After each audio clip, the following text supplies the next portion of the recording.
Namatay ang notorious na leader ng Rabe Criminal Gang matapos na makaengkwentro ang mga kapulisan ng Police Regional Office Bicol at Police Regional Office 4A sa Barangay Lubigan, Ginayangan, Quezon, alas 7 GMT ng gabi nitong Sabado, Marso 29. Sa ulat, naglunsad ng hot pursuit operation ng mga otoridad sa bulubunduking bahagi ng Barangay Lubigan para madakip ang 35 anyos na leader ng grupo na si Richard Rabe. Subalit imbis na sumuko ay nanlaban umano ito sa mga kapulisan na nauwi sa kanyang pagkasawi. Na-recover sa crime scene ang ginamit na 9mm pistol ni Rabe at iba pang personal nitong kagamitan.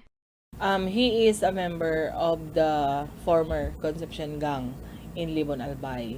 So, nung na-neutralize din po natin si Gilbert Concepcion, so siya ang tumayong leader na sa Libon na pinangalanan na Rabe Criminal Group.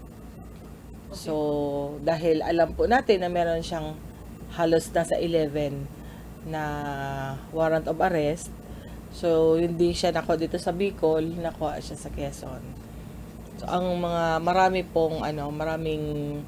warrant of arrest ang na-i-file sa kanya, like yung mga murder cases and homicide. 6 murder case. Meron din siyang basta nasa dalawang kidnapping. Meron siyang 9516, meron siyang 10591. So, bali nasa 11 ang warrant of arrest niya case. Si Rabe ay ang natitirang miyembro ng Concepcion Criminal Gang, kung saan matapos na mabuwag ang grupo Enero noong nakarang taon ay nagtayo rin ito ng sarili niyang gang.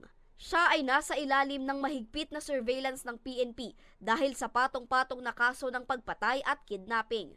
Samantala, sa follow-up operation ng mga otoridad alas 10:30 ng gabi nitong Linggo, Marso 30 sa Barangay Alongong, Libon, Albay, nadiskubre naman ang arm cache ng grupo o imbakan ng mga armas, pampasabog at mga bala. Kabilang sa mga nasa kote ay ang isang M16 rifle, 5 M203 grenade, 5 mahabang magazines, 8 may ikling magazine na kargado ng M16 rifle ammunition, 55 bala para sa caliber 45 pistol, 34 na bala para sa 9mm pistol, 18 bala para sa caliber 38 pistol, isang bandolier, pixelized gray shoulder holster, black concealed hip holster, pistol belt, pistol grip para sa M16 rifle at iba pang kagamitan para sa M16 rifle.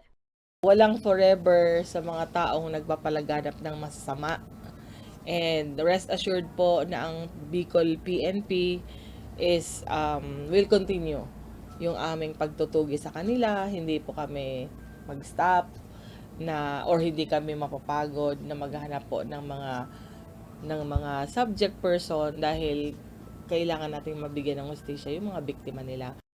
Samantala, ang mga na-recover na M203 grenade ay itinurn over sa PECU Albay, habang ang mga armas at mga gamit ng rebelding grupo ay itinurn over sa Regional Forensic Unit 5 para sa eksaminasyon.